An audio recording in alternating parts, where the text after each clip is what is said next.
Shalom, selamat berjumpa kembali Bapak Ibu Saudara-saudara sekalian.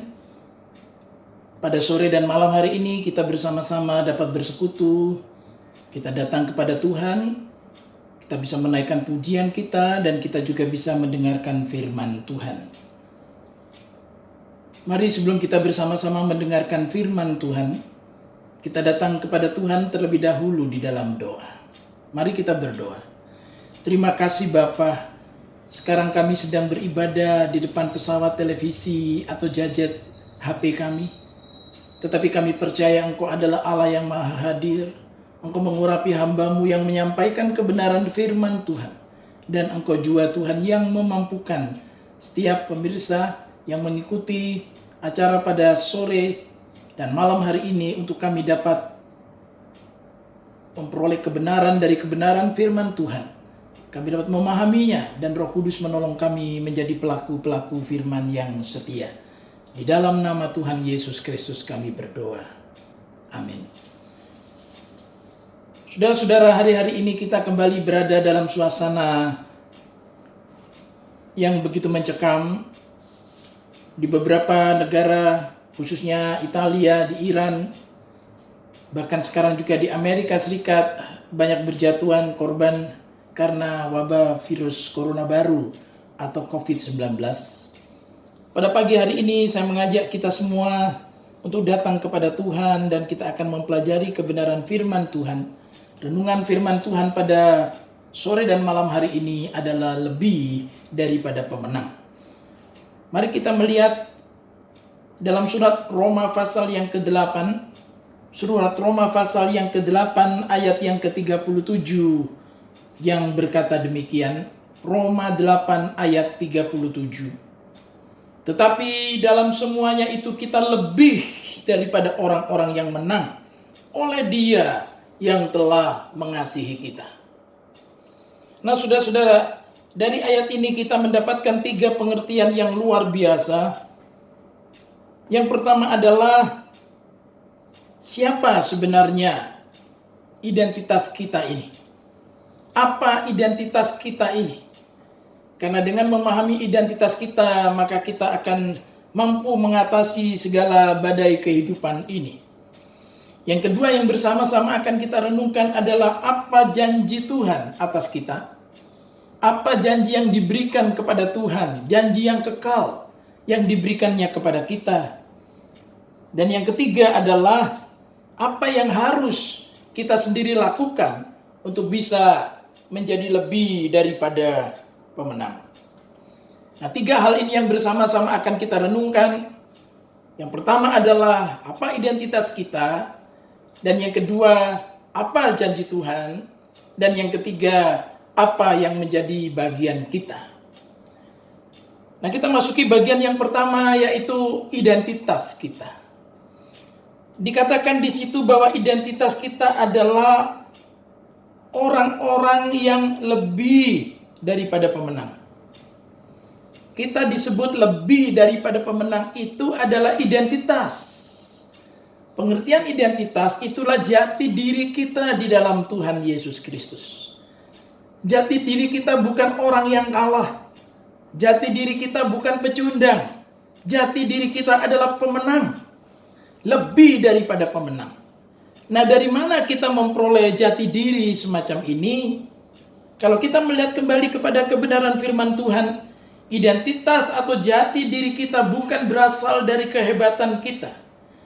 Tapi dikatakan di ayat yang ke-32, ayat yang ke-32 dan ayat yang ke-34, Ia yang tidak menyayangkan anaknya sendiri, tetapi yang menyerahkannya bagi kita semua. Bagaimanakah mungkin Ia tidak mengaruniakan segala sesuatu kepada kita bersama-sama dengan Dia? Kristus Yesus yang telah mati, bahkan lebih lagi yang telah bangkit, yang juga duduk di sebelah kanan Allah, yang malah menjadi pembela bagi kita.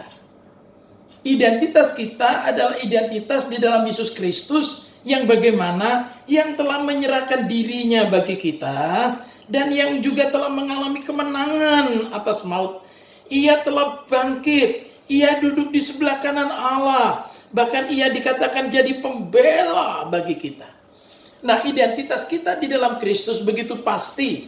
Identitas kita di dalam Kristus bukan sesuatu yang masih berupa dugaan, yang masih berupa angan-angan, yang masih saudara-saudara tidak jelas. Tapi identitas kita di dalam Kristus adalah sesuatu yang pasti. Kita lebih daripada pemenang karena Yesus Kristus sendiri telah menang atas dosa.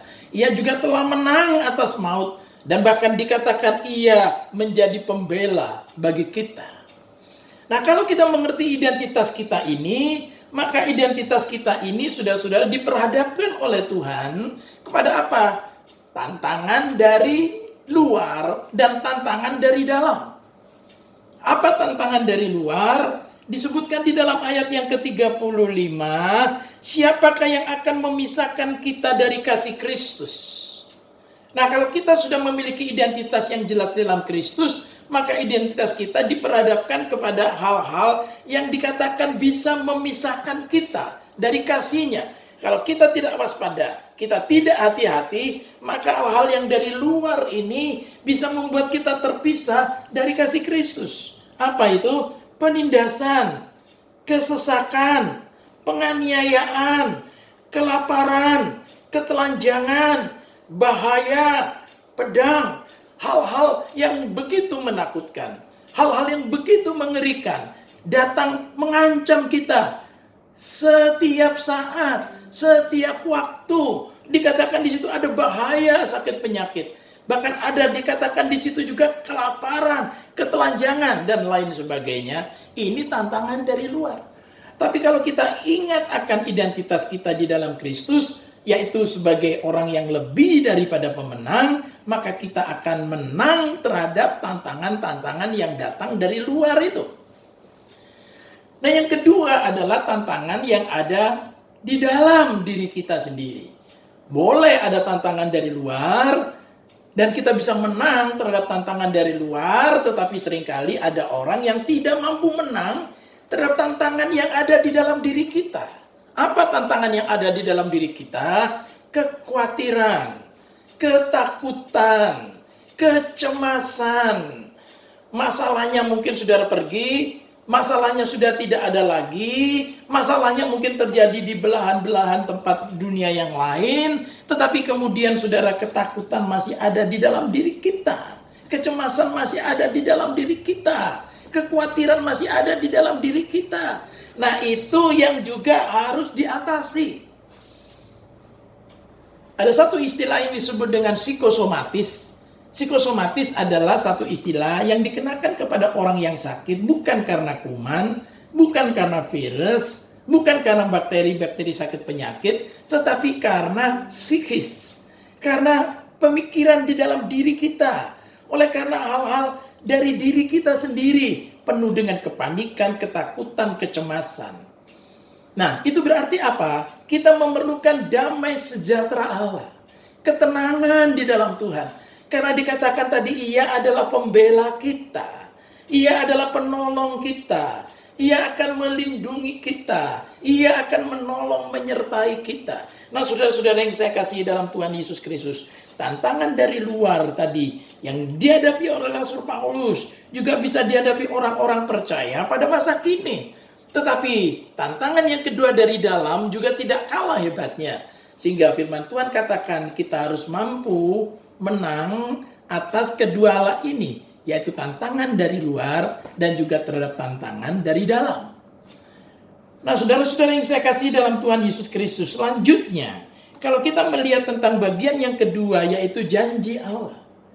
Janji Allah di ayat 38, kita lihat di situ, sebab aku yakin bahwa baik maut maupun hidup, baik malaikat-malaikat maupun pemerintah-pemerintah, baik yang ada sekarang maupun yang akan datang, atau kuasa-kuasa, baik yang di atas maupun yang di bawah, ataupun sesuatu makhluk lain, tidak akan dapat memisahkan kita dari kasih Allah yang ada dalam Kristus Yesus Tuhan kita. Apa artinya? Janji Allah bahwa Ia adalah penguasa atas segala sesuatu. Ia mengendalikan segala sesuatu.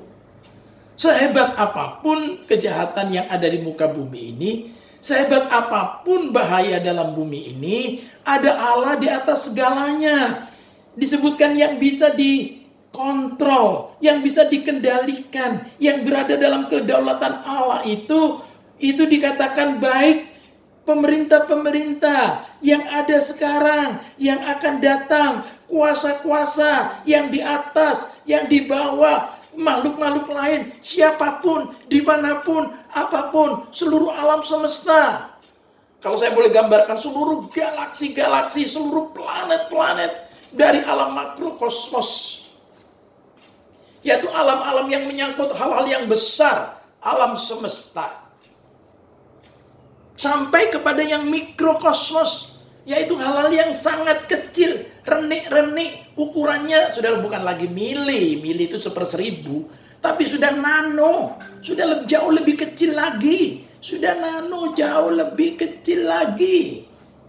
Itu berarti bahwa Allah tetap memegang kendali terhadap sesuatu yang sangat besar, seluruh alam semesta, tetapi juga hal-hal kecil dalam hidup kita diperhatikan oleh Tuhan. Ini janji Tuhan. Setiap kali saya selalu teringat ketika saya bangun pagi, ada suara burung, kicauan burung di depan rumah, di belakang rumah, di daerah Cakrawala. Dan saya bersyukur, oleh karena selalu setiap pagi itu saya mendapatkan pesan firman Tuhan, bahwa kasih setia Tuhan, rahmat Tuhan selalu baru setiap pagi, besar kesetiaannya dalam hidup saya pribadi, terhadap keluarga saya. Dan yang kedua, saya mendengar kicauan burung mengingatkan pemeliharaan Tuhan yang ajaib. Burung-burung di udara aku pelihara, apalagi kita biji matanya. Saya biji matanya, keluarga saya biji matanya. Bapak ibu saudara sekalian yang melihat acara ini juga biji mata Tuhan. Tak ada seorang pun di antara kita yang akan mengizinkan biji matanya itu, saudara-saudara, kemudian kena debu. Biji matanya kemudian saudara kena gangguan. Kita melindunginya sebaik mungkin. Dan kita dikatakan adalah biji mata Allah. Ini janji Tuhan. Sehingga apa? Seperti Rasul Paulus katakan, sebab aku yakin. Nah, ini intinya sekarang. Allah sudah berjanji. Masalahnya sekarang, apakah kita yakin? Yakin seyakin-yakinnya akan janji Allah ini, bahwa apapun, dimanapun, alam makrokosmos, alam mikrokosmos, dari yang besar sampai kepada urusan yang kecil, Tuhan perhatikan. Nah, kalau Tuhan sudah berjanji seperti ini, sekarang kembali kepada kita. Apakah kita yakin? Apakah kita percaya? Apakah kita beriman? Apakah kita memegang janji Tuhan? Makanya dalam beberapa hari saya menyampaikan penguatan lewat kebenaran firman Tuhan. Saya beri hashtag di depan itu, pegang firman selalu. Pegang firman selalu. Kalau kita memegang firman Tuhan, kita pegang janji Tuhan, Allah tidak pernah mengingkari janjinya, Allah kita adalah Allah yang setia pada janjinya, itu berarti bahwa tinggal kitalah yang perlu meyakininya. Saya percaya, loh, kalau Tuhan sudah memelihara kita selama ini, melindungi kita selama ini, masa Dia tidak bisa menuntun kita, memelihara kita, menjaga kita di hari-hari yang kemudian. Saya suka dengan lagu yang judulnya itu, saudara-saudara, ku tak membawa apapun juga. Ku tak membawa apapun juga ke dalam dunia ini. Siapa di antara saudara yang lahir membawa sesuatu? Saudara membawa HPK, membawa sejumlah uangkah, membawa lembaran saudara-saudara ijazahkah? Tidak ada. Kita keluar dari rahim ibu kita telanjang. Kita tidak membawa apa-apa. Bahkan sehelai benang pun tidak. Nah, sehingga apa, lagu itu harus juga kita sering nyanyikan. Ku tak membawa apapun juga saat ku datang ke dunia. Nah, sehingga apa, saudara-saudara? Itu berarti bahwa kalau tadinya kita datang tidak membawa apa-apa, dan sekarang ada pada kita kecukupan hidup. Tentu yang namanya pergumulan ada, yang namanya tantangan itu tidak pernah hilang dari hidup kita, selalu ada. Tetapi kita tidak menghadapinya sendiri. Tuhan tadi yang berkata, segala kuasa apapun itu dalam kekuasaan Tuhan. Dan ini kata Rasul Paulus, aku yakin, bukan sebagian, bukan sekian persen, tapi 100% sangat yakin. Sampai Rasul Paulus juga dalam bagian firman Tuhan yang lain dia berkata, aku yakin sepenuhnya bahwa Ia yang memulai sesuatu yang baik di antara kita akan menyelesaikannya, akan melanjutkannya sampai pada harinya. Artinya apa? Loh, kalau Tuhan telah mengizinkan kita lahir ke dalam dunia ini, yang paling bertanggung jawab siapa? Atas keberadaan hidup kita di dunia ini siapa? Bukan orang tua kita. Kita berterima kasih papa mama kita, orang tua kita yang telah membesarkan kita, yang telah memelihara kita. Terima kasih Tuhan memakai mereka memelihara kita.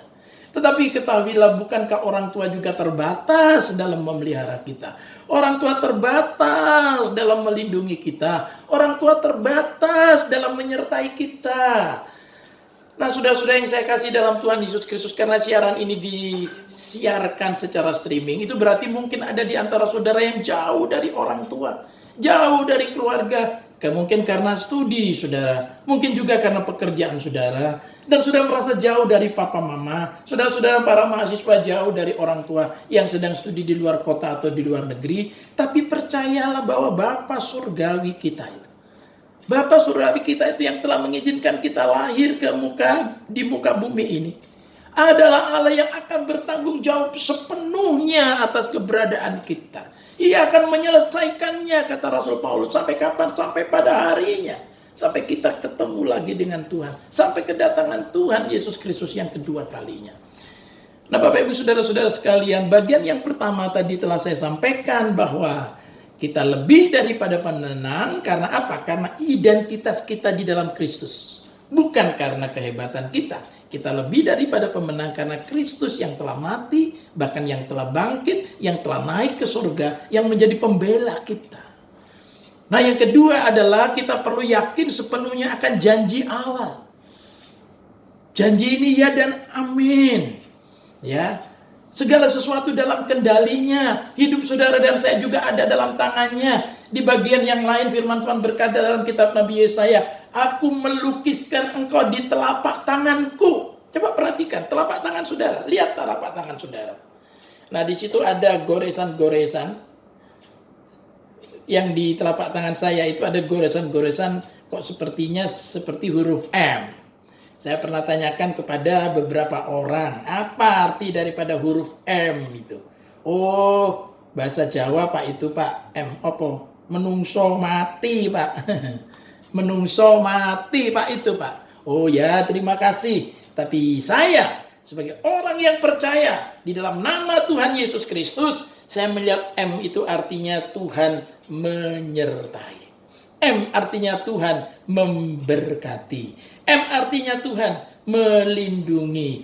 M artinya Tuhan menyembuhkan. M artinya Tuhan membentuk saya. Wah, ada begitu banyak kata-kata kerja yang bisa kita kenakan kepada Allah yang setia kepada kita dengan awalan M ini, huruf M ini. Jangan saudara-saudara lihat telapak tangan saudara berkata, menungso mati, wis tinggal jalannya aja hidup ini, nunggu nanti mati bagaimana? Oh tidak. Ya, M itu berarti besar.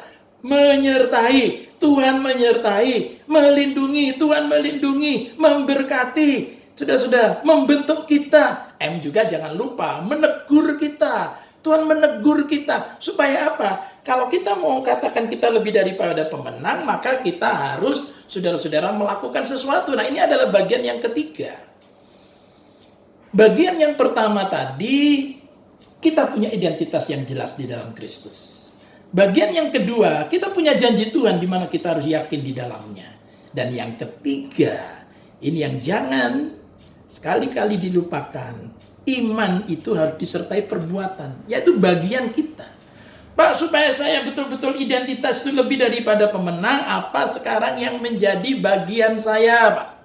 Apa yang harus saya lakukan? Apa saya tinggal saja secara pasif? Lalu saya mengimani janji Tuhan, ya sudah, apapun yang terjadi flowing begitu saja tanpa ada kejelasan. Oh tidak.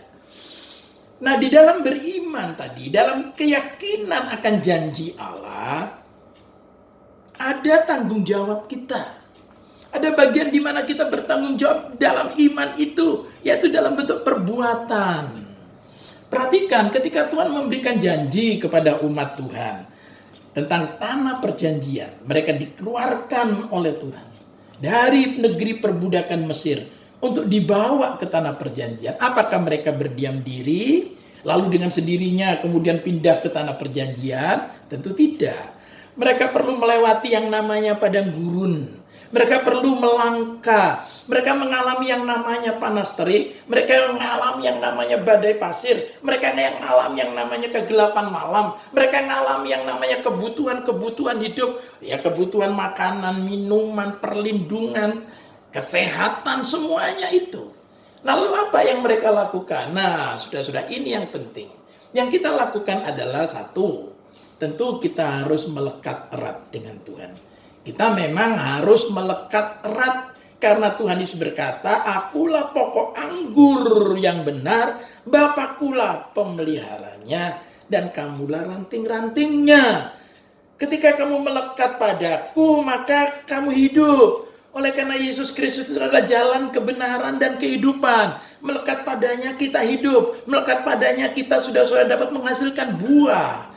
Tetapi lepas dari Tuhan, ini adalah satu ilustrasi sederhana. Ranting sudah ada dilepas dari pokoknya, maka lambat atau cepat ranting itu akan kering kemudian mati. Nah, ini yang harus kita lakukan. Mulai setiap hari, saudara-saudara, ada renungan sinar kasih atau renungan yang ditulis oleh hamba-hamba Tuhan yang lain. Bahkan saudara-saudara ada pembacaan Alkitab, di mana saudara-saudara dengan membaca firman Tuhan kita dikuatkan. Kalau kita dapat informasi itu tentu tidak bijak kalau kita saudara kemudian menutup diri dari semua informasi itu. Informasi-informasi yang sekarang membanjiri kita, saudara-saudara, itu perlu kesiapan hati. Kita tentu tidak kemudian saudara secara fanatik, I don't want to know, saya tidak mau tahu dengan semua berita itu. Oh tidak. Mari kita dengarkan, kita lihat, tetapi kita harus menjaga hati kita. Jagalah hatimu dengan segala kewaspadaan, karena dari dalamnya terpancar kehidupan. Nah, kita harus memilah, oh yang ini enggak deh, saya enggak akan lihat. Ini bisa membuat saya lebih khawatir, tapi yang ini perlu. Ini anjuran dari pemerintah. Ini satu anjuran yang membuat saya harus mungkin stay di rumah untuk beberapa waktu. Mungkin saya harus melakukan yang disebut dengan social distancing atau physical distancing. Ini adalah bagian dari pelaksanaan iman itu sendiri. Allah memberikan kepada kita akal budi. Ya, Rasul Paulus, saudara-saudara, juga diberi akal budi oleh Tuhan. Dia katakan, kalau aku menyanyi dengan rohku, dengan akal budiku. Aku berdoa dengan rohku, dengan akal budiku. Aku hidup dalam roh dan juga dalam akal budi kita. Itu namanya, saudara-saudara, manusia seutuhnya. Kita tidak hanya mengandalkan akal budi, lalu saudara-saudara sama sekali tidak hidup di dalam kedekatan dengan Tuhan, menganggap segala sesuatu bisa diselesaikan dengan ilmu pengetahuan, dengan intelektualitas manusia, itu tidak benar. Tapi yang kedua juga bisa tidak benar kalau kita cuma ngeroh saja dan kita tidak menjaga diri kita. Padahal Tuhan memberikan kepada kita hikmat akal budi. Jaga kebersihan, jaga kesehatan, pola makan, pola kerja, pola tidur, pola istirahat kita, ya pola komunikasi kita, semuanya itu. Nah, ketika kita menggunakan akal budi yang Tuhan berikan itu, Bapak Ibu Saudara-saudara sekalian, maka tentu identitas kita lebih daripada pemenang itu akan terwujud. Akan terwujud. Dan setelah kita kuat di dalam iman, langkah berikutnya, setelah kita, saya sudah kerjakan bagian saya dekat dengan Tuhan, lalu saya melakukan apa-apa yang perlu saya lakukan untuk menjaga kesehatan, kebersihan dalam hidup saya ini. Nah, yang ketiga, kita juga masih punya tugas. Apa tugasnya? Kita menguatkan orang lain. Orang yang lebih daripada pemenang itu menjadi semacam magnet. Orang yang lebih daripada pemenang itu menjadi seperti seorang inspirator, memberikan inspirasi, membuat orang lain, oh iya ya, ini jemaat Gereja Isa Al-Masih Pringgading ini, waduh, ada badai, ada pergumulan hidup, bukan hanya masalah kesehatan COVID-19, tapi juga perekonomiannya. Tapi kenapa ya bisa tetap tegar, bisa tetap kuat? Mengapa? Apa rahasianya? Saya mau punya kekuatan hidup seperti itu. Nah, di saat itulah kita lebih daripada pemenang, kita menyemangati. Ada satu kisah dalam sejarah yang cukup menarik, ya, yaitu kisah tentang Napoleon Bonaparte. Ini mengenai revolusi Prancis. Bagaimana ketika saudara-saudara Napoleon Bonaparte akan ditangkap dan pasukan tentara pemerintah sedang mengejar-ngejar Napoleon Bonaparte. Dan ketika akan ditangkap oleh tentara itu, Napoleon Bonaparte malah katakan, mari kita menyerbu istana. Mari sekarang kita melakukan sesuatu. Oleh karena pemerintahan dari yang ada sekarang pada waktu itu, Napoleon Bonaparte katakan pemerintahan yang tidak demokratis. Mari kita tegakkan demokrasi di negara kita. Nah, saudara-saudara, lalu dikatakan tentara-tentara pemerintah itu bisa kemudian bukannya menangkap Napoleon Bonaparte, tapi justru kemudian bergabung dengan Napoleon Bonaparte dan saudara-saudara menurunkan pemerintah yang korup pada saat itu. Nah, saudara-saudara yang saya kasih dalam Tuhan Yesus Kristus, lebih daripada pemenang itu bukan hanya untuk diri sendiri. Lebih daripada pemenang itu bisa menginspirasi orang lain. Mari kita kirim lewat WA kita, lewat sosial media kita, hal-hal yang menguatkan. Hal-hal yang membangun semangat. Hal-hal sudah mendatangkan sukacita. Hal-hal yang memberikan kegembiraan. Karena hati yang gembira adalah obat yang manjur, kata firman Tuhan.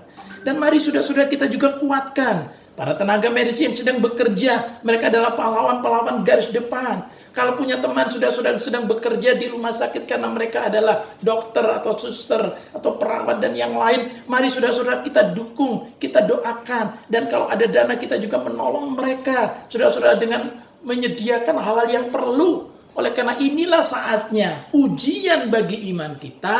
Apakah kita hanya hidup untuk keamanan diri kita sendiri? Apakah kita hanya aman dalam keluarga kita sendiri? Ataukah justru dalam rasa aman, dalam lindungan Tuhan itu membuat kita kemudian tetap menjadi berkat. Kita tidak terpenjara di rumah kita dengan timbunan makanan yang mungkin tersedia, sementara ada orang lain yang mengalami kesulitan. Mari, saudara-saudara, kemarin saya bukan mau mengatakan apa, tadi malam istri saya masak sesuatu dan ada tetangga saudara-saudara yang sendirian di rumahnya. Ya, kita kirim kepada tetangga apa yang istri saya sudah masak, berikan kepada tetangga yang membutuhkan. Ya, dan itu saudara lebih daripada pemenang. Lebih daripada menang bukan hanya untuk diri sendiri, bukan hanya untuk keluarga sendiri, tetapi juga menjadi berkat. Ayo kita jangan fokus hanya pada mengasihani diri sendiri. Mari kita fokus untuk menolong orang lain. Itu kasih. Kasih itu sudah tidak fokus pada diri sendiri, tapi menolong orang lain. Pak, kondisi saya masih begini, bagaimana saya mikirkan orang lain? Justru ketika kita belajar memikirkan orang-orang lain yang lebih memerlukan daripada kita, lebih membutuhkan pertolongan daripada kita, maka Tuhan memperhatikan kita. Saudara-saudara, ini bukan masa yang mudah. Ini adalah masa yang sangat sulit. Seorang rekan pengusaha juga menyampaikan, waduh, begitu beratnya pergumulan. Dia tidak bisa mengekspor oleh karena saudara-saudara ada hal-hal yang tidak bisa diekspor. Ya, karena keberadaan daripada wabah ini, sementara dia harus menghidupi begitu banyak karyawannya. Dari mana? Dari mana? Nah, saudara saya cuma bisa berkata tetap kuat. Di dalam Tuhan ada jalan keluar. Nah, saudara-saudara yang saya kasih dalam Tuhan Yesus Kristus, hari ini yang saya sampaikan pada sore dan malam ini, 3 hal jangan lupa. Kita lebih daripada pemenang. 1, karena itu identitas kita. Kita bukan orang yang kalah. Kita bukan pecundang. Tapi kita more than conquerors. Kita lebih daripada pemenang. Dan yang kedua, kita yakin, kita percaya janji Allah. Janji Allah yang bagaimana? Allah pencipta alam makrokosmos, tapi juga Allah pencipta alam mikrokosmos. Kalau alam semesta dia kendalikan, Demikian juga renik-renik, demikian juga dengan virus-virus, demikian juga dengan bakteri-bakteri, sampai yang kecil-kecil sedikit sekalipun dalam diri kita, pasti Tuhan akan perhatikan. Kita adalah biji matanya. Ia lukiskan kita di telapak tangannya. Setiap kali Tuhan melihat tangannya, saudara, dia melihat diri kita. Dan yang ketiga, sudah lakukan bagian kita. Dekat dengan Tuhan, dekat dengan firman, banyak berdoa, banyak menaikkan pujian bagi Tuhan. Tapi juga yang kedua, kita mau gunakan akal budi kita, jaga kesehatan kita, ikuti anjuran pemerintah dengan baik. Dan pada saatnya, semua badai ini akan berlalu dan kita tetap sebagai pemenang. Tularkan kemenangan ini kepada orang lain, berikan kekuatan kepada siapapun yang saudara kenal, dan Tuhan memberkati kita. Saudara-saudara yang saya kasih dalam Tuhan Yesus Kristus, setelah kita bersama-sama mengikuti pujian dan khotbah renungan firman Tuhan pada sore dan malam ini, sekarang mari kita mengangkat kedua tangan kita. Kita mau memintakan berkat Tuhan.